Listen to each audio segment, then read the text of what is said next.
अस्सलाम वालेकुम। इस वीडियो लेक्चर का टॉपिक कार्डिक साइकिल है।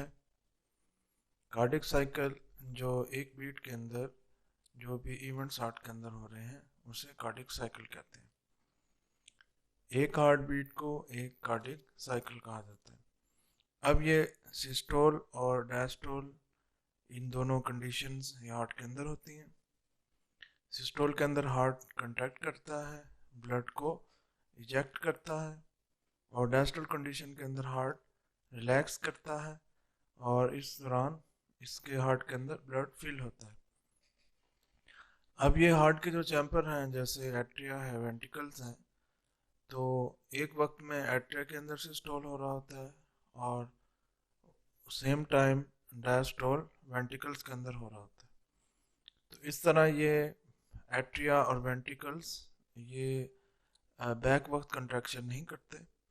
इनके अंदर जब एट्रिया के अंदर रिलैक्सेशन हो रही होती है, मसल रिलैक्स कर रहा होता है, तो वेंट्रिकल्स का मसल कंट्रैक्ट कर रहे होते हैं।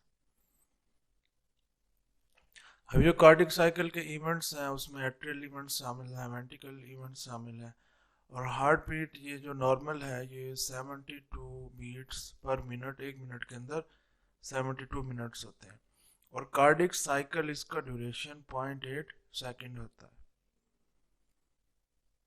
अब ये एट्रियल इवेंट्स ये दो इवेंट्स में इनको डिवाइड किया गया है। उसमें एट्रियल सिस्टोल है, एट्रिया कंट्रैक्ट करता है और उसका जो ड्यूरेशन है 0.11 सेकेंड है, और एट्रियल डायस्टोल जिस दौरान एट्रिया का जो मसल है वो रिलैक्स करता है, इसका जो ड्यूरेशन है 0.69 सेकेंड है।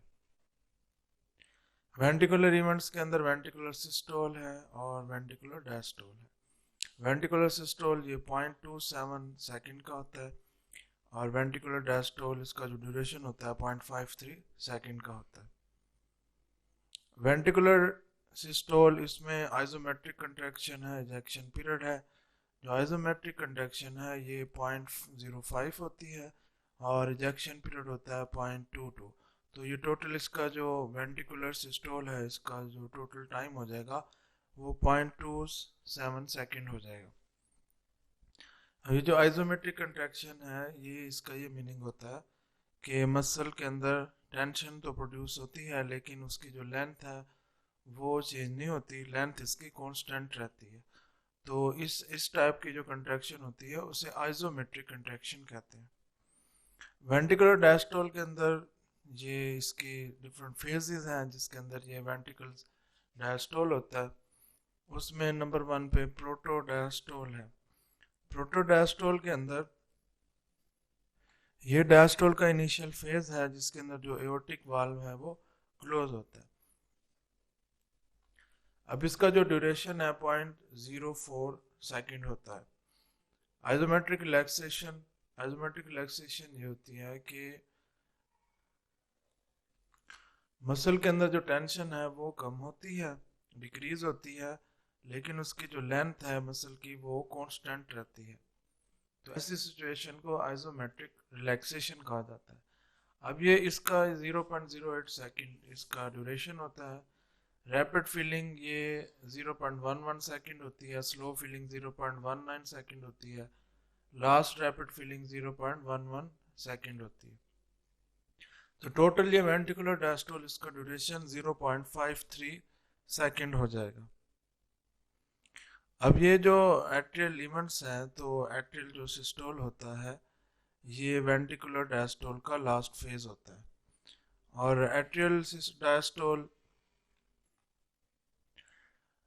एट्रियल डायस्टोल ये वेंट्रिकुलर जो सिस्टोल के साथ, और फिर जो इसका अर्ली पार्ट होता है वो वेंट्रिकुलर डायस्टोल के साथ होता है। तो जब एट्रिया के अंदर सिस्टोल हो रहा होगा तो वेंट्रिकल जो है वो उनके अंदर डायस्टोल होगा। एट्रिया ब्लड, एट्रिया के जो मसल हैं उनके अंदर कंट्रैक्शन होगी और ब्लड वेंट्रिकल्स में जाएगा। अब वेंट्रिकल्स में डायस्टोल हो रही होगी कि ब्लड एट्रिया से वेंट्रिकल्स में जा रहा है, उसके मसल वेंट्रिकल्स के रिलैक्स कर रहे हैं, उसमें डायस्टोल हो रहा है, और फिर उसके बाद ये वेंट्रिकल्स के अंदर सिस्टोल होता है। सिस्टोल से जो वेंटिकल्स हैं उसके मसल कंट्रैक्ट करते हैं और इसको इजेक्ट किया जाता है ब्लड को लंग्स की तरफ और एओर्टा की तरफ। एट्रियल सिस्टोल ये लास्ट रैपिड फिलिंग फेज होता है, इसको प्री सिस्टोल भी कहा जाता है। अब ये जब वेंट्रिकल का लास्ट फेज हो तो उस वक्त ये एट्रियल सिस्टोल होता है। इसका जो ड्यूरेशन होता है 0.11 सेकेंड होता है। अब इस एट्रियल सिस्टोल के दौरान 10% जो ब्लड है वो एट्रिया से वेंट्रिकल्स की तरफ आ जाता है। अब ये एट्रियल सिस्टोल, इसमें 10% ब्लड एट्रिया से वेंट्रिकल्स की तरफ आ रहा है, तो ये जो सर्कुलेशन है उसको मेंटेन रखने के लिए ये इतना एनफ नहीं है। बहुत से पर्सन जिनको एट्रियल फिब्रिलेशन होती है वो कई साल तक सरवाइव करते हैं और उनको जो सर्कुलेटरी इंसफिशिएंसी है वो नहीं होती। लेकिन ऐसे जो पर्सन होते हैं तो फिजिकल जैसे एक्सरसाइज है तो उसमें जो कोप अप है उसको प्रॉपर मतलब फिजिकल एक्सरसाइज को ये डील नहीं कर सकते, बहुत ज़्यादा हैवी एक्सरसाइज ये नहीं कर सकते। ये जो एट्रियल फाइब्रिलेशन होती है ये फास्ट और इरेगुलर एट्रिया के अंदर रिदम होता है और ये इस वजह से होता है कि उसमें जो इलेक्ट्रिकल सिग्नल्स हैं वो एक्स्ट्रा इलेक्ट्रिकल सिग्नल्स प्रोड्यूस हो रहे हैं। Pressure and volume changes. अब एट्रियल सिस्टोल है, इसके अंदर जो इंट्राएट्रियल प्रेशर होता है वो इंक्रीज होता है। अब जो इंट्रावेंट्रिकुलर प्रेशर है और वेंट्रिकुलर वॉल्यूम है वो स्लाइटली इंक्रीज होगा। अब ये जो एट्रिया के जो मसल है उसके अंदर जो कंट्रैक्शन होगी तो उसकी वजह से फोर्थ हार्ट साउंड प्रोड्यूस होगा। Atrial diastole. अब ये जो वेंट्रिकुलर सिस्टोल होता है ये जब ये होगा तो उसके साथ ही फिर एट्रियल डायस्टोल भी हो जाएगा। तो ड्यूरेशन इसका 0.69 सेकंड होता है। इसकी वजह से जो एट्रिया है उसके अंदर फीलिंग होती है ब्लड की। पहले राइट एट्रियम में ब्लड फिल होता है, उसके बाद लेफ्ट एट्रियम है उसके अंदर ब्लड फिल होता है। Atrial events versus ventricular events. अब ये जो 0.7 सेकेंड एट्रियल डायस्टोल का होता है तो फर्स्ट जो 0.3 सेकेंड होते हैं वो बैक वक्त वेंट्रिकुलर सिस्टोल होता है, तो उससे मिलते हैं बैक वक्त उस वक्त वेंट्रिकुलर सिस्टोल भी होता है। अब ये जो वेंट्रिकुलर डायस्टोल जब ये स्टार्ट होता है तो ये तकरीबन 0.5 सेकेंड ये इसके अंदर डायस्टोल जो है ये वेंट्रिकुलर डायस्टोल ये कंप्लीट हो जाता है। अब ये जो डायस्टोल इसका जो लेटर पार्ट है एट्रियल डायस्टोल का वो कोइंसाइड करता है वेंट्रिकुलर डायस्टोल के साथ और ये 0.4 सेकेंड होता है। मीन के जो एट्रियल डायस्टोल होता है वो इसी दौरान वेंट्रिकुलर डायस्टोल भी होता है और ये 0.4 सेकेंड इसके साथ कोइंसाइड करता है। यहाँ जो बात की गई है वो लेटर पार्ट की गई है, एंड वाले पार्ट की एट्रियल डायस्टोल की गई है। अब जब ये हार्ट रिलैक्स करता है तो ये तकरीबन 0.4 सेकंड के लिए रिलैक्स करता है। अब ये इस फिगर्स के अंदर ये बताया गया है कि किस इवेंट के दौरान कौन सा इवेंट हो रहा होता है।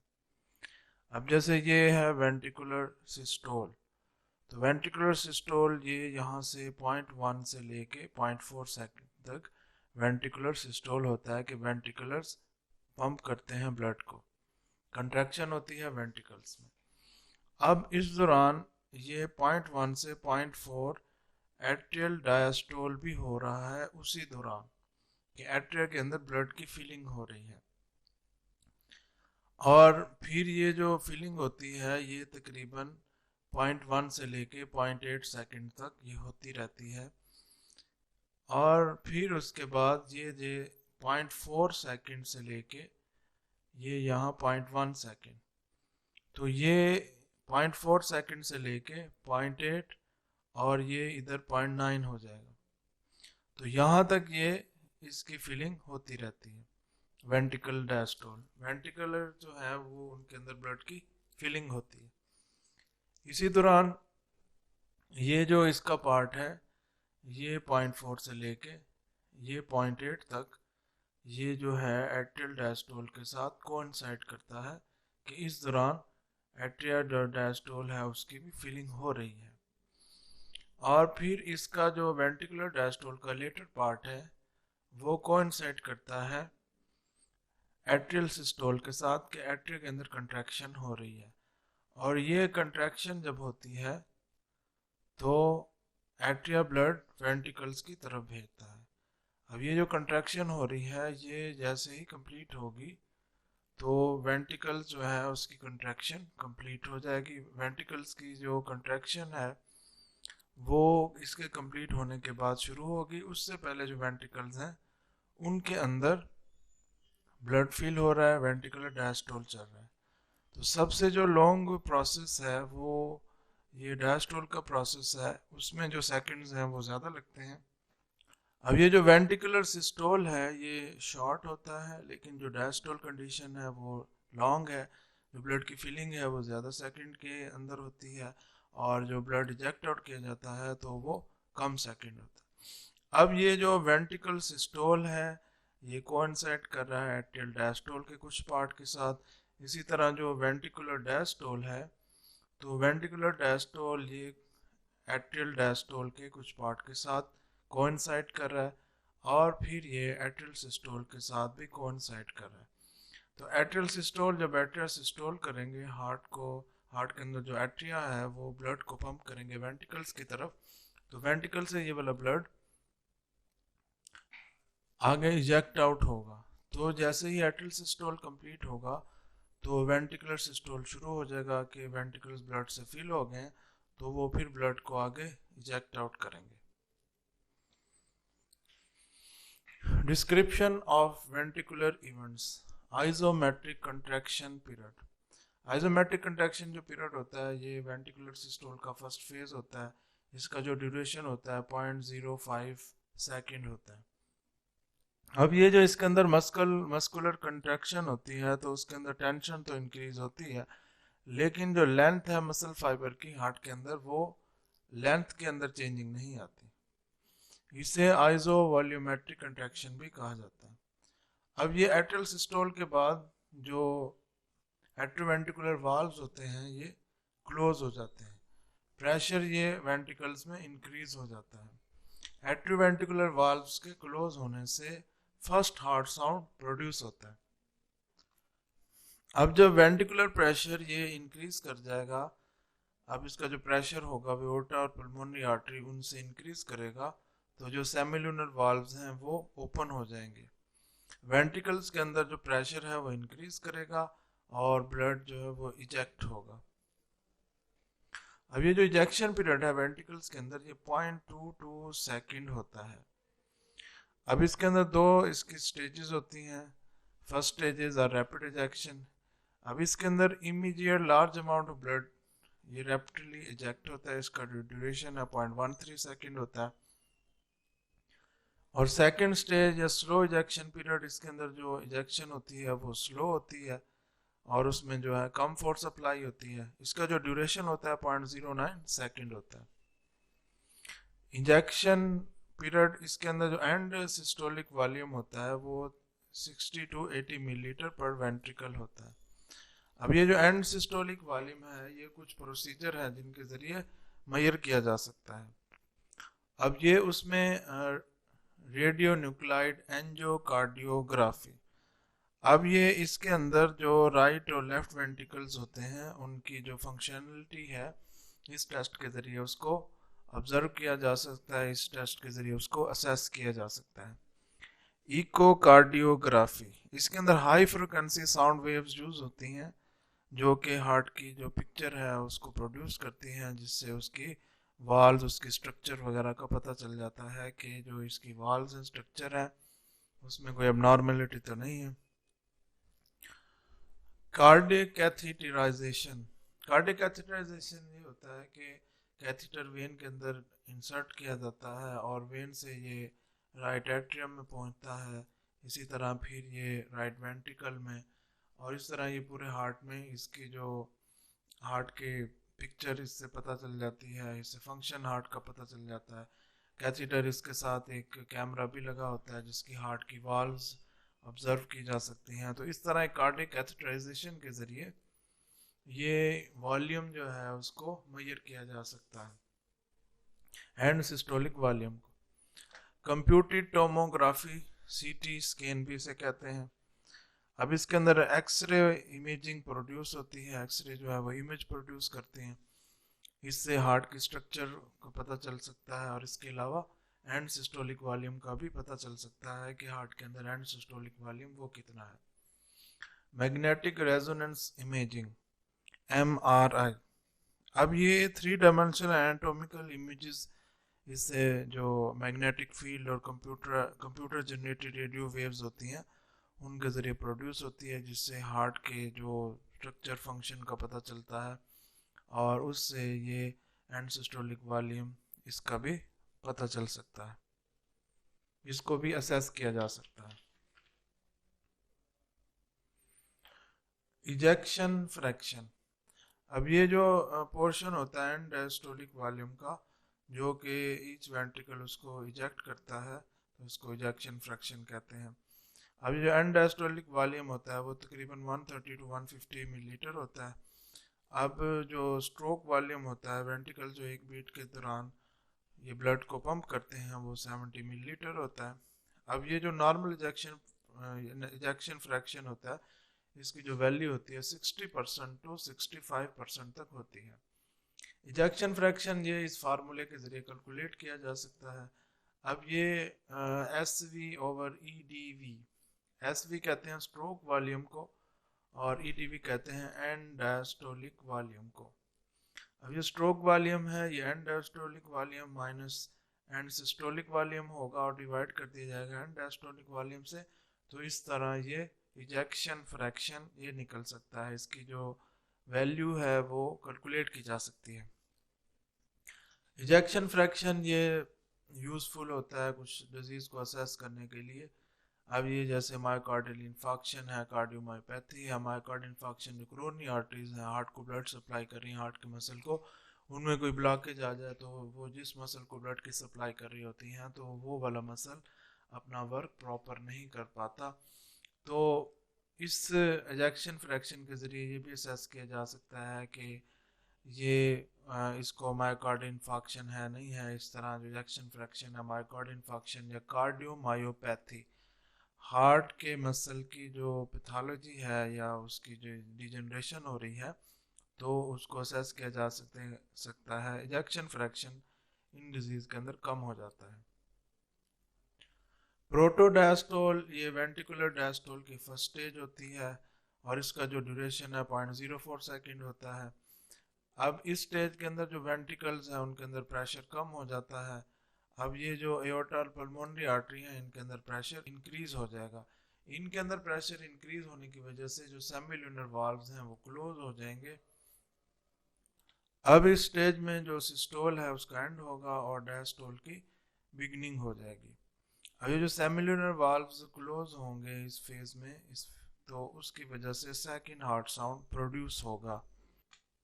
आइजोमेट्रिक रिलैक्सेशन पीरियड, अब इसके अंदर जो ये मसल है, हार्ट का मसल, तो उसके अंदर जो टेंशन है वो डिक्रीज होती है, लेकिन जो मसल फाइबर की लेंथ है उसमें चेंजिंग नहीं आती। अब इस आइजोमेट्रिक रिलैक्सेशन पीरियड के अंदर जो वॉल्व्स हैं वो क्लोज हो जाते हैं, और ये इसका जो ड्यूरेशन होता है 0.08 सेकेंड होता है। आइजोमेट्रिक रिलैक्सेशन, ये जो वेंट्रिकुलर प्रेशर होता है ये कम हो जाता है।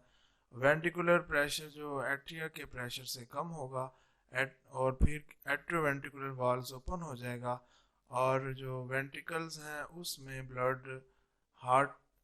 ब्लड एट्रिया से वेंट्रिकल की तरफ आ जाएगा और वेंट्रिकल्स की ब्लड से फिलिंग होगी। रैपिड फिलिंग फेज, इसके अंदर एट्रोवेंट्रिकुलर वाल्व्स ओपन हो जाते हैं और ब्लड जो एट्रिया से तेजी से वेंट्रिकल्स की तरफ आता है। इसको फर्स्ट रैपिड फिलिंग पीरियड भी कहते हैं। वेंट्रिकल्स जो है वो रिलैक्स करते हैं आइजोटोनिकली। आइजोटोनिकली का ये मीनिंग होता है कि मसल जो टेंशन है वो उनके अंदर जो टेंशन होती है वो सेम रहती है, उसमें कोई चेंजिंग नहीं आती, लेकिन जो लेंथ होती है मसल की उसमें चेंजिंग आ जाती है। अब ये जो रैपिड फिलिंग फेज होता है 70% फिलिंग इसी फेज के जरिए होती है और इसका जो ड्यूरेशन होता है 0.11 सेकेंड होता है। अब ये जो ब्लड वेंट्रिकल्स की तरफ तेजी से एट्रिया से आता है तो इसकी वजह से थर्ड हार्ट साउंड प्रोड्यूस होता है। स्लो फीलिंग फेज, अब इसके अंदर जो वेंट्रिकल्स की फीलिंग है वो स्लो होती है, इसको डायस्टेसिस भी कहा जाता है। इस फेज के अंदर 20% फीलिंग होती है। जो ड्यूरेशन होता है स्लो फीलिंग फेज का वो 0.19 सेकेंड होता है। लास्ट रैपिड फीलिंग फेज, अब एट्रिया जो है वो उनके अंदर कंट्रैक्शन हो रही है और वो ब्लड की सप्लाई वेंट्रिकल्स की तरफ हो रही है। इस फेज के अंदर जो एट्रिया कंट्रैक्ट करते हैं तो स्मॉल अमाउंट जो ब्लड है वो वेंट्रिकल्स की तरफ आता है। अब ये 10% वेंट्रिकल की फीलिंग इसी फेज के अंदर होती है। अब ये जो प्रीवियस जो फेजेस हैं उनमें जो वेंट्रिकल्स की फीलिंग हो रही है, फिर ये लास्ट रैपिड फीलिंग फेज इसके अंदर वेंट्रिकल्स की फीलिंग हो रही है, तो ये जो एडिशनल अमाउंट में जो ब्लड वेंट्रिकल्स में आ रहा है तो ये एट्रिया की जो सिस्टोल करेगा, एट्रिया के अंदर कंट्रैक्शन होगी, तो इसको कहते हैं atrial kick. And diastolic volume, जब डायस्टोल का फेज एंड हो रहा हो तो उस वक्त जो ब्लड वेंट्रिकल्स के अंदर होगा तो उसको एंड डायस्टोलिक वॉल्यूम कहते हैं। ये तकरीबन 130 टू 150 मिलीलीटर पर वेंट्रिकल होता है। अब इसकी जो मेजरमेंट है वो जैसे एंड सिस्टोलिक वॉल्यूम उसमें मेजरमेंट की गई तो वैसे ही एंड डायस्टोलिक वॉल्यूम है इसकी हार्ट के अंदर मेजरमेंट की जा सकती है। अब यहाँ ये डिफरेंट फेजेस को बताया गया है जो हमने ऑलरेडी डिस्कस किए, तो इसको हम बारी बारी डिस्कस करते हैं। प्रोटोडायस्टोल, इस स्टेज के अंदर डायस्टोल जो है वो होती है, सेमिनल वाल जो है वो क्लोज हो जाते हैं इस स्टेज के जो एंड के अंदर, प्रोटोडायस्टोल के अंदर। आइसोमेट्रिक रिलैक्सेशन, इसके अंदर जो जो हार्ट के अंदर वाल्स होते हैं वो सारे क्लोज होते हैं। अब इसके अंदर जो वेंट्रिकल्स हैं उनके अंदर आइसोमेट्रिक रिलैक्सेशन होती है। आइसोमेट्रिक रिलैक्सेशन जो है वो उनका जो लेंथ है वो चेंज नहीं होती, जो टेंशन है मसल के अंदर वो कम हो जाती है। अब ये रैपिड एंड स्लो फीलिंग, इसमें जो एट्रियोवेंट्रिकुलर वाल्व्स है, इनके एट्रिया और वेंट्रिकल्स का जो लिंक है उसके दरमियान जो वाल्व्स होते हैं वो ओपन होते हैं। वेंट्रिकल्स रिलैक्स करते हैं और एट्रिया से ब्लड वेंट्रिकल्स की तरफ आता है। एट्रियल सिस्टोल, एट्रिया जो है उनके अंदर कंट्रैक्शन होती है और वो ब्लड को वेंट्रिकल्स में इंटर करता है। आइसोमेट्रिक कंट्रैक्शन, इस जो आइसोमेट्रिक कंट्रैक्शन है इस स्टेज के अंदर जो हार्ट के जो वाल्व्स हैं वो क्लोज हो जाते हैं। आइसोमेट्रिक, जो वेंट्रिकल्स हैं उनके अंदर आइसोमेट्रिक कंट्रैक्शन होती है और जो प्रेशर है वेंट्रिकल्स का वो इंक्रीज हो जाता है। इजेक्शन पीरियड, इसके अंदर सेमिलुनर वाल्व्स हैं वो ओपन हो जाते हैं, वेंट्रिकुलर्स कंट्रैक्ट करते हैं और ब्लड को एओर्टा की तरफ और लंग्स की तरफ भेजते हैं। जो लेफ्ट वेंट्रिकल होगा वो एओर्टा की तरफ भेजेगा और राइट वेंट्रिकल ये लंग्स की तरफ ब्लड को भेजेगा। Intra atrial pressure changes during cardiac cycle, ये जो इंट्राएट्रियल प्रेशर होता है ये रिस्पॉन्सिबल होता है एट्रियोवेंट्रिकुलर वाल्व्स को ओपन कराने का और वेंट्रिकल की फिलिंग करने का। वेन के अंदर जो पल्स प्रोड्यूस होती है तो उसमें जो मेन फैक्टर है वो ये एट्रियोवेंट्रिकुलर वाल्व्स और वेंट्रिकल्स की जो फिलिंग हो रही है, तो इंट्राएट्रियल जो प्रेशर होता है तो इस प्रेशर की ये एक मेन फैक्टर है वेनस पल्स का, वेन्स के अंदर जो पल्स प्रोड्यूस होती है। अब इसको जो मेथड जो स्टडी किया जा सकता है वो कार्डियक कैथेटराइजेशन के ज़रिए स्टडी किया जा सकता है। अब ये लेफ्ट एट्रियल जो प्रेशर होता है ये इनडायरेक्टली ये पल्मोनरी कैपिलरी वेज प्रेशर, उससे भी इसको स्टडी किया जा सकता है।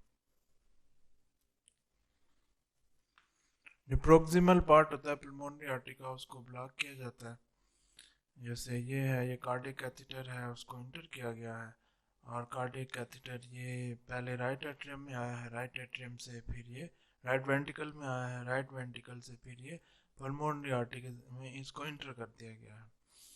अब ये जो पल्मोनरी आर्टरी में इसको इंटर किया गया है, तो फिर इसके एज के ऊपर एक बलून है। बलून जो है वो फिर उसको सिरिंज के जरिए इन्फ्लेट कर लिया जाता है, जिसकी वजह से जो पल्मोनरी आर्टरी है इसका जो प्रोक्सिमल एंड है वो ब्लॉक हो जाता है। अब ये जो प्रेशर होगा, ये जो राइट एट्रिया का प्रेशर है ये तो ज़्यादा होगा, लेकिन वेंट्रिकल से आगे फिर जा रहा है, आगे ब्लड जा रहा है लंग्स की तरफ, तो वो ब्लॉक हो गया। पल्मोनरी आर्टरी इसको, इसका जो प्रोक्सिमल पार्ट है उसको ब्लॉक कर दिया गया है। उसके ब्लॉकेज की वजह से ये जो ब्लड लंग से वापस राइट एट्रियम लेफ्ट एट्रियम में आएगा, तो वो उसके अंदर जो है वो प्रेशर मेंटेन नहीं रहेगा। अब ये जो प्रोक्सिमल पार्ट है वो ब्लॉक हो गया है, उसकी वजह से जो डिस्टल पार्ट होगा इसका, उसके अंदर प्रेशर जो है वो तकरीबन 10 सेकंड जो है या इससे कम में ये फॉल हो जाएगा, यानी कम हो जाएगा। अब ये जो कैपिलरी बेड और लेफ्ट एट्रियम है, तो ये जो लेफ्ट एट्रियम में जितना प्रेशर होगा वो उतना ही प्रेशर पल्मोनरी कैपिलरी बेड के अंदर होगा। तो इसी तरह लेफ्ट एट्रियल प्रेशर इस तरह इसको कैपिलरी वेज प्रेशर उससे मेजर किया जा सकता। अब ये जो मैंने पिक्चर को डिस्क्राइब किया, तो इस स्लाइड के अंदर ये उसी के बारे में लिखा गया है कि किस तरह जो है वो वेन को पंक्चर किया गया, कैथीटर को इंटर किया गया, फिर उसको राइट एट्रियम में इंटर किया गया, फिर राइट वेंट्रिकल में वो आया, फिर प्रोक्सिमल पोर्शन पल्मोनरी आर्टरी का है उसमें चला गया, और फिर वहाँ से फिर ये इन्फ्लेट किया गया बलून सिरिंज के ज़रिए, जिसकी वजह से पल्मोनरी आर्टरी ब्लॉक होगी। और जो प्रेशर है वो जो राइट एट्रिया का प्रेशर है वो अब आगे नहीं जा रहा, तो इस तरह जो लेफ्ट एट्रिया का जो प्रेशर है वो कम हो जाएगा। अब एट्रिया है ये लेफ्ट एट्रियम, इसके अंदर जो प्रेशर होता है वो 7 to 8 होता है। इसी तरह जो मिनिमम प्रेशर होता है वो 0 to 2 होता है। राइट एट्रियम इसके अंदर जो प्रेशर होता है 5 to 6 होता है, और 0 to 2 ये राइट एट्रियम के अंदर होता है। इसी तरह लेफ्ट वेंट्रिकल है, इसके अंदर जो प्रेशर होता है वो 120 होता है। लेफ्ट वेंट्रिकल क्योंकि ये ब्लड को ये एओर्टा की तरफ ब्लड को भेजता है, इस वजह से जो लेफ्ट वेंट्रिकल है इसके अंदर जो मैक्सिमम प्रेशर होगा वो ज़्यादा होगा, क्योंकि इसके अंदर जो फोर्स ऑफ कंट्रैक्शन है वो ज़्यादा होती है। इसके अंदर जो मिनिमम प्रेशर होता है वो 5 होगा। इस तरह राइट वेंट्रिकल है 25, इसके अंदर मैक्सिमम प्रेशर होगा और मिनिमम 2 to 3 होगा। सिस्टेमिक एओर्टा है, इसके अंदर 120 होगा और मिनिमम प्रेशर 80 होगा। इस तरह जो पल्मोनरी आर्टरी है उसके अंदर 25 होगा और 7 to 8 मिनिमम प्रेशर होगा और मैक्सिमम 25 होगा। अब ये जो इंट्रा एट्रियल प्रेशर कर्व है, इसके ज़रिए ये डिफरेंट जो सिचुएशन होती हैं, जो जैसे एट्रियल सिस्टोल है, एट्रियल डायस्टोल है या आइसोमेट्रिक कंट्रैक्शन है, तो इस तरह ये डिफरेंट कंडीशंस जो हैं, तो ये ग्राफिकली इसको रिप्रेजेंट किया गया है। ये जैसे आपको नज़र आ रहा है, तो ये जो ऊपर की तरफ वेव्स जा रही हैं ये पॉजिटिव वेव्स हैं, जो नीचे की तरफ जा रही हैं वो नेगेटिव वेव्स हैं। तो ये एक प्रेशर को इंडिकेट किया गया है इस ये एक ग्राफिकल रिप्रेजेंटेशन से, कि जो डिफरेंट स्टेजेस हैं जैसे एट्रियल सिस्टोल है, आइसोमेट्रिक कंट्रैक्शन, तो ये जितनी भी स्टेजेस हैं तो उसके अंदर जो प्रेशर होगा वो किस टाइम में कितना प्रेशर होगा। अब ये इंट्रा एट्रियल प्रेशर की बात की गई है, तो इसके अंदर जो वेव्स होंगी वो प्रोड्यूस होती हैं। अब इंट्रा एट्रियल प्रेशर कर्व ये जैसे जैगुलर वेन पल्स होती है उसको जैसे कलेक्ट जैसे उसको मेजर किया जाता है उसके प्रेशर को, तो उसी तरह इसको भी मेजर किया जा सकता है। तो ये फ्लिपोग्राम के ज़रिए इसको मेजर करेंगे। अब इसमें जो 3 वेव्स प्रोड्यूस होती हैं उसमें एसीवी वेव्स है, और ये तीनों एसीवी वेव्स पॉजिटिव वेव्स हैं, और x1 एंड y ये नेगेटिव वेव्स हैं। अब ये जो ए वेव है ये पॉजिटिव वेव्स होती है। जब एट्रियल सिस्टोल होता है तो उस वक्त ये ए वेव्स प्रोड्यूस होती हैं। प्रेशर जो एट्रियल सिस्टोल के अंदर प्रेशर इंक्रीज करता है, और ये 5 to 7 लेफ्ट एट्रियम के अंदर प्रेशर होगा। 7 लेफ्ट एट्रियम के अंदर प्रेशर होगा और 5 ये राइट एट्रियम के अंदर प्रेशर होगा। अब जैसे ही ये पीक पे पहुंचेगी तो उसके बाद प्रेशर कम होना शुरू हो जाएगा। जैसे ये है, ये ए वेव ये ऊपर की तरफ जा रही है, ये तकरीबन मैक्सिमम 7 तक गई है और फिर उसके बाद नीचे की तरफ आना शुरू हो जाएगी। अब उसके बाद जो वेव्स होती है, एक्स वेव होती है, ये नेगेटिव वेव होती है। और ये जब एट्रियल डायस्टोल होता है, एट्रिया के अंदर प्रेशर कम हो रहा होता है, ब्लड की फिलिंग हो रही होती है, तो फिर ये जो एक्स वेव है, ये नेगेटिव वेव ये नीचे की तरफ आ रही है।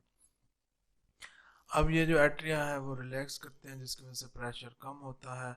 एट्रियोवेंट्रिकुलर वाल्व इस वेव में क्लोज हो जाते हैं, जैसे ये है। अब इसके अंदर रिलैक्सेशन होगी ये एट्रिया के अंदर, तो ये प्रेशर यहाँ कम हो जाएगा। सी वेव सेकंड पॉजिटिव वेव है, ये आइसोमेट्रिक कंट्रैक्शन है, तो उस वक्त ये ऊपर की तरफ जाती है, पॉजिटिव वेव होती है। अब ये जो एट्रोवेंट्रिकुलर वाल्व्स हैं ये क्लोज होंगे, प्रेशर इंक्रीज करेगा और इंट्रावेंट्रिकुलर प्रेशर है वो भी इंक्रीज हो जाएगा। अब जब ये एट्रोवेंट्रिकुलर वाल्व क्लोज हो जाएंगे तो थोड़ा सा ब्लड का बैक फ्लो होगा एट्रिया की तरफ। एट्रोवेंट्रिकुलर जो प्रेशर है वो इंक्रीज करेगा, तो एवी वाल्व्स जो हैं, एट्रोवेंट्रिकुलर वाल्व्स, इनके अंदर बल्जिंग होगी। अब ये बल्जिंग कहते हैं ये टेम्परेरी साइज में इंक्रीज होना, तो एट्रोवेंट्रिकुलर वाल्व्स ये टेम्परेरी साइज में इंक्रीज होंगे। अब ये एवी वाल्व्स इनके अंदर बल्जिंग हो रही है और कुछ ब्लड के बैक फ्लो की वजह से ये जो एट्रियल प्रेशर है वो इंक्रीज कर जाएगा। अब यहाँ देखें कि ये आइसोमेट्रिक कंट्रैक्शन हो रही है, इस जगह से स्टार्ट हुई है, तो इस आइसोमेट्रिक कंट्रैक्शन की वजह से ये जो प्रेशर है एट्रिया के अंदर वो इंक्रीज कर रहा है।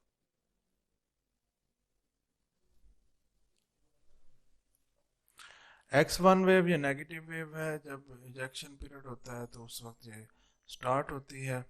अब इसके अंदर जो वेंट्रिकुलर मस्कुलेचर है उसके अंदर जो कंट्रैक्शन होती है, तो एट्रोवेंट्रिकुलर वाल्व्स, ये एट्रोवेंट्रिकुलर रिंग्स होते हैं वो वेंट्रिकल्स की तरफ पुल होते हैं। अब इस वजह से जो एट्रियल प्रेशर है वो कम हो जाता है। अब यहाँ देखें कि ये इंजेक्शन पीरियड है, ब्लड एट्रिया से वेंट्रिकल की तरफ जा रहा है, तो ये यहाँ से ये ग्राफ के अंदर ये जो वेव है ये डाउन जा रही है, नेगेटिव हो रही है X1 वेव। तो ये इजेक्शन पीरियड है, इस वजह से एट्रिया के अंदर जो प्रेशर है वो डाउन हो रहा है, इस वजह से ये वेव नीचे की तरफ जा रही है, नेगेटिव हो रही है और ब्लड एट्रिया से वेंट्रिकुलर की तरफ जा रहा है। वी वेव ये थर्ड पॉजिटिव वेव होती है, जब एट्रियल डायस्टोल होता है तो उस वक्त ये प्रोड्यूस होती है। अब ये शो कराती है ग्रेजुअल जो एट्रियल प्रेशर इंक्रीज होता है, एट्रिया के अंदर जो ब्लड की फिलिंग होती है उसकी वजह से प्रेशर इंक्रीज कर रहा है ग्रेजुअल, तो ये उसको रिप्रेजेंट करती है। Y wave third negative wave होती है, ये जो ए वी वाल्व्स हैं इनकी जब ओपनिंग होती है और ब्लड एट्रिया से वेंट्रिकुलर की तरफ जाता है, तो एट्रिया के अंदर जो प्रेशर है वो कम हो जाता है। अब यहाँ देखें कि ये वी वेव है और यहाँ जो है अभी फीलिंग हुई है एट्रिया के अंदर, और फीलिंग होने के बाद फिर जो है वो एट्रिया के अंदर सिस्टोल हुआ है, कंट्रैक्शन हुई है। तो ये वाई जब है वाई तक, तो यहाँ ये होगा कि जो ब्लड है वो इसकी जो फीलिंग हुई है उसकी वजह से ये और ब्लड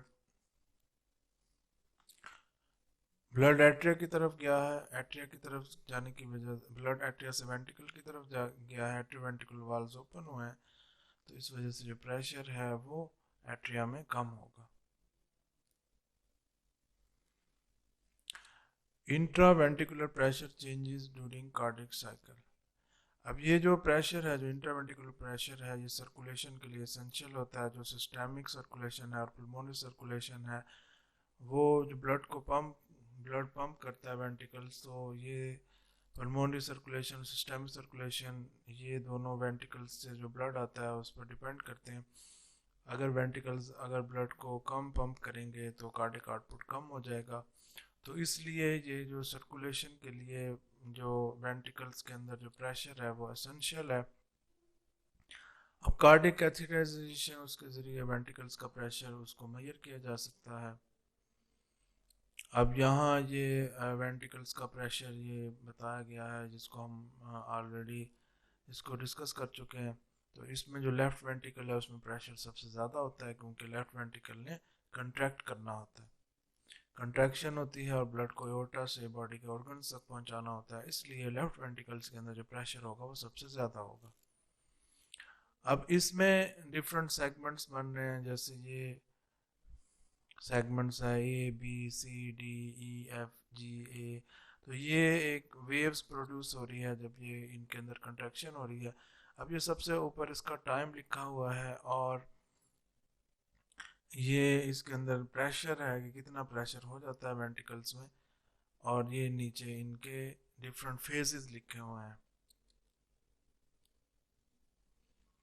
अब सबसे पहले ए बी सेगमेंट है। ए बी सेगमेंट के अंदर पॉजिटिव वेव्स प्रोड्यूस होती है, ये ए से बी, ये वाला सेगमेंट जिसके अंदर एट्रियल सिस्टोल होता है, एट्रिया के अंदर कंट्रैक्शन होती है। अब ये जो ए बी सेगमेंट होता है ये एट्रियल सिस्टोल की वजह से होता है, एट्रिया के अंदर जो प्रेशर है वो इंक्रीज करता है। एट्रियल सिस्टोल की वजह से ब्लड की स्मॉल अमाउंट वो एट्रिया के अंदर जाती है, और प्रेशर जो राइट वेंट्रिकल है उसमें और जो लेफ्ट वेंट्रिकल है उसमें स्लाइटली रेज करेगा। अब जो बी है ये इंडिकेट करता है कि एट्रोवेंट्रिकुलर वाल्व्स क्लोज हो गए। यहाँ देखें ये इस जगह पे ये बी है, जहाँ ये एट्रियल सिस्टोल ये यहाँ ख़त्म हो रहा है। एट्रियल सिस्टोल ख़त्म होगा तो एट्रोवेंट्रिकुलर वाल्व्स क्लोज हो जाएंगे। उसके बाद बी से सी सेगमेंट्स है, इसके अंदर आइसोमेट्रिक कंट्रैक्शन हो रही है। आइसोमेट्रिक कंट्रैक्शन के अंदर ये इंट्रावेंट्रिकुलर प्रेशर ये रेज होता है। ये देखें ये यहाँ पे आइसोमेट्रिक कंट्रैक्शन हो रही है। बी से सी आइसोमेट्रिक कंट्रैक्शन होगी। आइसोमेट्रिक कंट्रैक्शन जो ऑलरेडी इसको डिस्कस कर चुके हैं कि इसके अंदर वो लेंथ है मसल की वो चेंज नहीं होगी, टेंशन इंक्रीज हो जाएगी। उसके बाद इजेक्शन पीरियड होगा वो सी से डी होगा। सी से डी ये इजेक्शन पीरियड है, इसके अंदर ब्लड को पंप किया जा रहा है, वेंट्रिकल्स ब्लड को पंप कर रहे हैं। अब इस पीरियड के अंदर वेंट्रिकल्स के अंदर जो प्रेशर है वो पीक पे पहुंच जाता है, उसके बाद फिर डाउन हो रहा है। अब ये जो कर्व्स है वो मैक्सिमम प्रेशर जो मैक्सिमम इजेक्शन है उसको शो कराएगी, और मैक्सिमम प्रेशर जो है उसको शो करा रही है। यहाँ देखें ये सी से डी, तो ये कर्व एक मैक्सिमम प्रेशर को शो करा रही है और ये इजेक्शन पीरियड हो रहा है।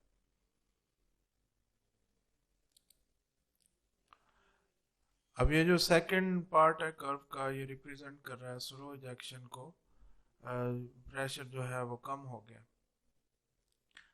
अब ये जो मैक्सिमम प्रेशर होता है राइट वेंट्रिकल में वो तकरीबन 25 होता है, और लेफ्ट वेंट्रिकल में ये 120 मिली मर्करी होता है।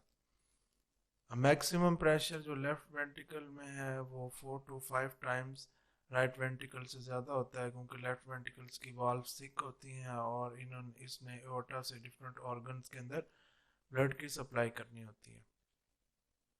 अब यहाँ देखें ये सी से यहाँ तक, सी से डी एक सेगमेंट को दिखाया गया है इसके अंदर, तो इसके अंदर इजेक्शन पीरियड हो रहा है, तो यहाँ पे ये मैक्सिमम 120 तक लेफ्ट वेंट्रिकल गया है, और ये नीचे ये वाला राइट वेंट्रिकल को शो कराया गया है ये डॉटेड लाइन से, और इसको लेफ्ट वेंट्रिकल से शो कराया गया।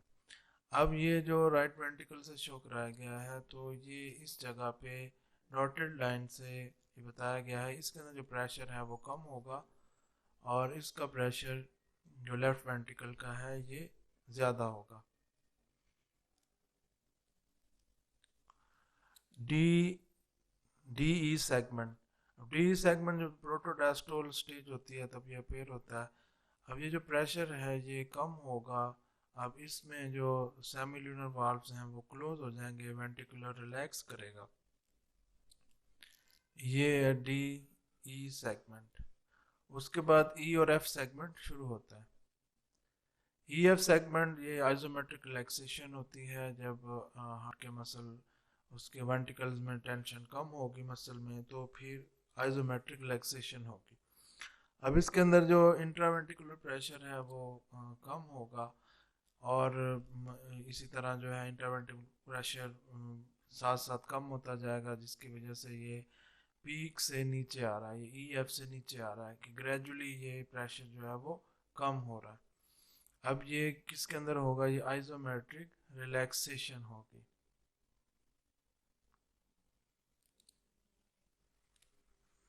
एट्रोवेंट्रिकुलर वाल्व जो है वो ओपन होंगे। उसके बाद एफ जे सेगमेंट होगा, रैपिड फीलिंग फेज। अब ये जो वेंट्रिकल्स हैं इनके अंदर फीलिंग शुरू हो गई है। अब ये प्रेशर इसके अंदर मज़ीद कम होगा। प्रेशर इस वजह से कम होगा कि वेंट्रिकल्स में रिलैक्सेशन, वेंट्रिकल के जो मसल हैं वो उसके अंदर रिलैक्सेशन हो रही है। उसके बाद जी ए सेगमेंट है। जी ए सेगमेंट जो है ये वेंट्रिकुलर प्रेशर कर्व का लास्ट सेगमेंट है। अब ये जो स्लो फीलिंग फेज होती है, वेंट्रिकल जो फील्स हो रहे हैं, तो वहाँ से ये जो प्रेशर है, ये जो सेगमेंट है बनता है। अब ये कंटिन्यूस इसमें अंदर रिलैक्सेशन हो रही है, जैसे जी है स्लो फीलिंग फेज है, ये इसके अंदर ये वेंट्रिकल्स हैं, इनके अंदर ब्लड एकोमुलेट हो रहा है, ब्लड आ रहा है, और साथ साथ वेंट्रिकल्स के अंदर रिलैक्सेशन हो रही है, जिसकी वजह से प्रेशर और नीचे की तरफ आएगा।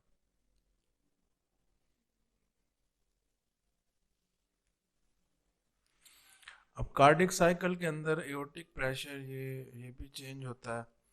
अब ये जो एओर्टिक प्रेशर है, तो ये ज़रूरी है ब्लड को सर्कुलेट करने के लिए, डिफरेंट ऑर्गन्स में पहुंचाने के लिए।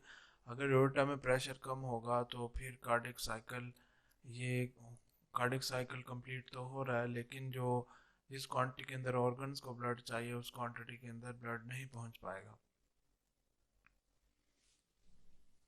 अब इसको जो स्टडी किया जा सकता है वो कैथेटर के ज़रिए एओर्टिक प्रेशर को स्टडी किया जा सकता है।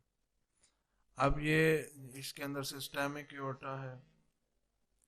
सिस्टेमिक एओर्टा ये 120 इसका मैक्सिमम प्रेशर होता है, 80 मिनिमम प्रेशर होता है। इसी तरह जो पल्मोनरी आर्टरी है उसके अंदर 25 मैक्सिमम प्रेशर होता है और 7 to 8 मिनिमम प्रेशर होता है। Aortic pressure curve. अब ये जो एओर्टा के अंदर जो प्रेशर होता है, तो उसको मेजर किया गया है, इस कर्व में शो कराया गया है, ये जैसे आपको नज़र आ रही है। ये जो ऊपर एओर्टिक प्रेशर है इसका पता चल रहा है इसमें। तो ये डिपेंड करती है लेफ्ट वेंट्रिकल्स के प्रेशर के ऊपर। लेफ्ट वेंट्रिकल का प्रेशर कम होगा तो एओर्टा के अंदर भी प्रेशर कम होगा। अब ये जब इजेक्शन पीरियड होता है कार्डिक साइकिल के अंदर, तो एओर्टिक प्रेशर ये इंक्रीज हो जाता है और ये मैक्सिमम इंक्रीज होगा, ये पीक पे पहुंच जाता है। लेकिन जब डायस्टोलिक कंडीशन होगी तो ये प्रेशर कम हो जाएगा और मिनिमम प्रेशर हो जाएगा। अब जब ये सेमिलुनर वाल्व्स हैं, ये जब क्लोज होते हैं, तो उनकी वजह से एक डाउनलोड कर्व, एक नोच पैदा होती है। वो नोच इस वजह से पैदा होती है कि वेंट्रिकल की तरफ कुछ अमाउंट में ब्लड बैक फ्लो करता है। अब यहाँ ये देखें कि ये नीचे डिफरेंट ये इंडिकेट किया गया है, डिफरेंट जो फेजेस हैं कार्डिक साइकिल के उसको इंडिकेट किया गया है, और ये इसके ऊपर जो है ये टाइम को इंडिकेट किया गया है, और यहाँ ये प्रेशर को इंडिकेट किया गया है। अब यहाँ पे ये जैसे लेफ्ट वेंट्रिकल प्रेशर है, तो लेफ्ट वेंट्रिकल प्रेशर ये जब जैसे मैक्सिमम गया है, तो साथ ही जो एओर्टा का प्रेशर है वो भी मैक्सिमम हो गया है, और जैसे ही लेफ्ट वेंट्रिकुलर डाउन गया है तो एओर्टा का प्रेशर भी ये डाउन हो गया है, नीचे हो गया। इसी तरह इस डायग्राम के अंदर ये जैसे फोनोकार्डियोग्राम है, इसका भी दिखाया गया है, इलेक्ट्रोकार्डियोग्राम उसका भी दिखाया गया है, जो ईसीजी वेव्स होती हैं।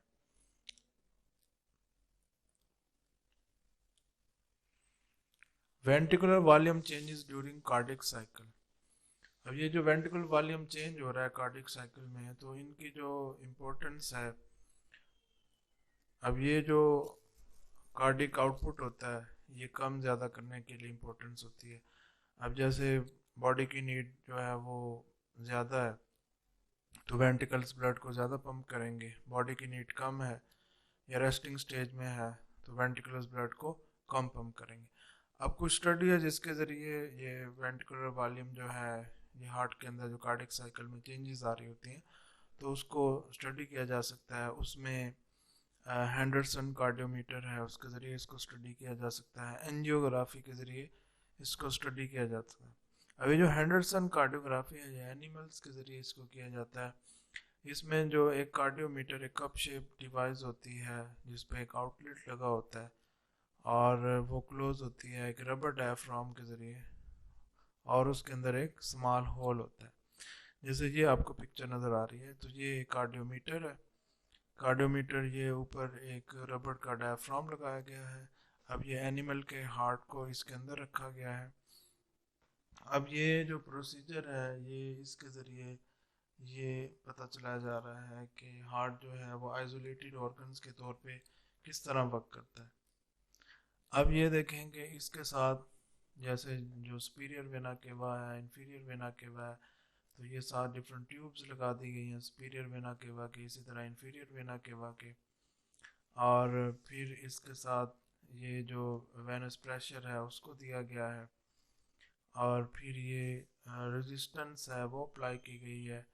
और ये इसी तरह ये आगे जो एट्रियल कैनोला है तो ये जो जा रहा है ब्लड ये यहाँ से जो जाएगा तो ये इसका जो कैरोटिड आर्टरी है उसको शो कराया गया है, इस जगह पे एओर्टा होगी।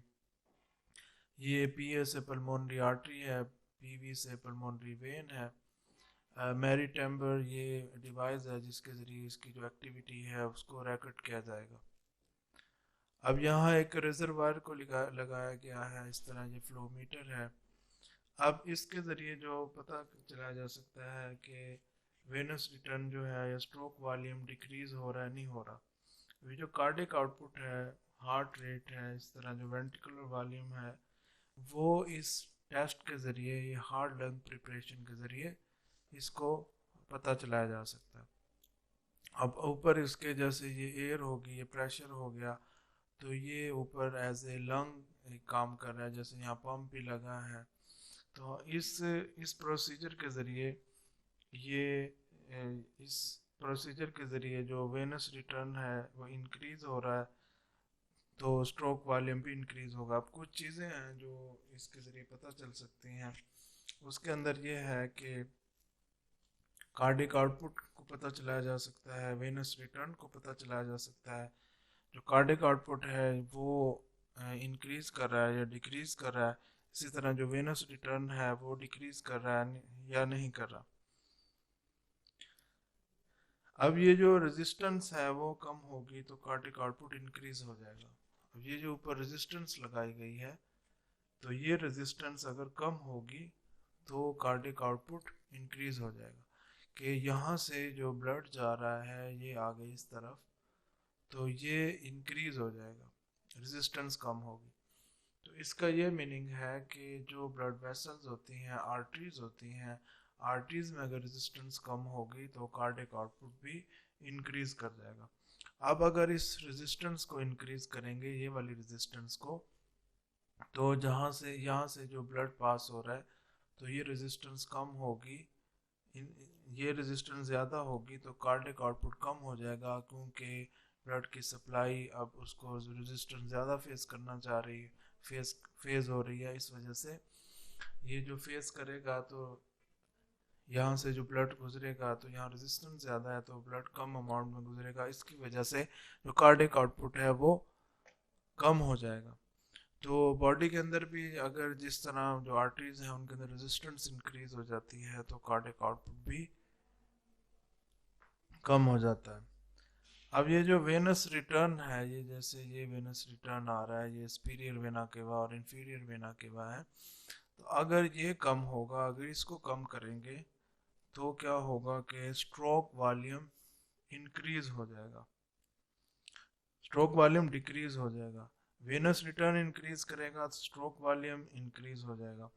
अगर वेनस रिटर्न डिक्रीज करेगा तो स्ट्रोक वॉल्यूम भी डिक्रीज हो जाएगा। कि एक ब्लड कम हार्ट के अंदर आ रहा है तो वो आगे जो ब्लड उसको पंप किया जाएगा तो वो भी कम ही होगा, और अगर ब्लड ज़्यादा हार्ट के अंदर आ रहा है तो उसको पंप किया जा रहा है तो वो ब्लड भी ज़्यादा होगा।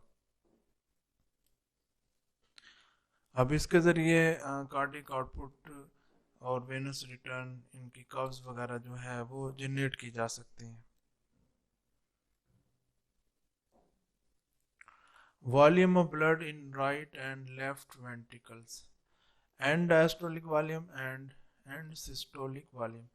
अभी जो अमाउंट ऑफ ब्लड होती है वेंट्रिकल्स में, राइट वेंट्रिकल्स और लेफ्ट वेंट्रिकल्स में, तो इसके जो एंड डायस्टोलिक वॉल्यूम और एंड सिस्टोलिक वॉल्यूम है उसके बारे में बताया गया। अब जो मैक्सिमम अमाउंट ऑफ ब्लड उसके अंदर होती है वो 130 टू 150 मिलीलीटर तक होती है। इसी तरह 60 to 80 millilitre minimum amount of blood होती है राइट और लेफ्ट वेंट्रिकल्स के अंदर। अभी जो इजेक्शन फ्रैक्शन होता है तो ये स्ट्रोक वॉल्यूम, इसको डिवाइड किया जाता है एंड डायस्टोलिक वॉल्यूम पे ऊपर, और फिर इसकी परसेंटेज निकाली जाती है। वेंट्रिकुलर वॉल्यूम कर्व, हेंडरसन कार्डियोमीटर के जरिए वेंट्रिकुलर वॉल्यूम कर्व जो है वो उसको असेस किया जा सकता है, उसको रिकॉर्ड किया जा सकता है। तो उसमें ये जैसे कर्व आई है, इस तरह की कर्व होगी। अब इसी जो कर्व है उसको रीड करते हैं। इसमें जो ए बी सेगमेंट है, ए बी सेगमेंट ये जो वेव प्रोड्यूस हो रही है ए से बी तक, तो ये एट्रियल सिस्टोल से और जो वेंट्रिकल्स की लास्ट फिलिंग है उसकी वजह से ये प्रोड्यूस हो रही है। अब इसकी वजह से स्मॉल अमाउंट ऑफ जो ब्लड है वेंट्रिकल्स के अंदर एट्रिया से इंटर होता है, उसकी वजह से जो वेंट्रिकुलर का वॉल्यूम है वो स्लाइटली सा इंडिकेट कर रहा है। अब इसके अंदर जो बी है वो एट्रियोवेंट्रिकुलर वाल्व्स के क्लोज होने को इंडिकेट कर रहा है। जैसे यहाँ ए से ये बी तक ये एट्रियल सिस्टोल हो रहा है और बी से एट्रियोवेंट्रिकुलर वाल्व्स क्लोज हो रहे हैं। अब बी से सी तक ये एक पॉजिटिव वेव होती है, आइसोमेट्रिक जो कंट्रैक्शन होती है वहाँ से ये ऑब्टेन की जाती है, और जो एंटिकुलर वॉल्यूम है उसमें कोई चेंजिंग नहीं आती आइसोमेट्रिक कंट्रैक्शन पीरियड के दौरान। और ये स्लाइट अपवर्ड डिफ्लेक्शन इसके अंदर प्रोड्यूस होता है कि जैसे जो हार्ट के अंदर थ्रस्ट से पैदा होता है उसकी वजह से ये होता है। अब ये सी जो है ये ओपनिंग ऑफ सेमिल्यूनर वाल्व्स को रिप्रेजेंट कर रहा है। ये देखिए बी से ये सी तक इसके अंदर ये आइसोमेट्रिक जो कंट्रैक्शन पीरियड है वो हो रहा है। उसके बाद सी से डी तक ये होता है इजेक्शन पीरियड।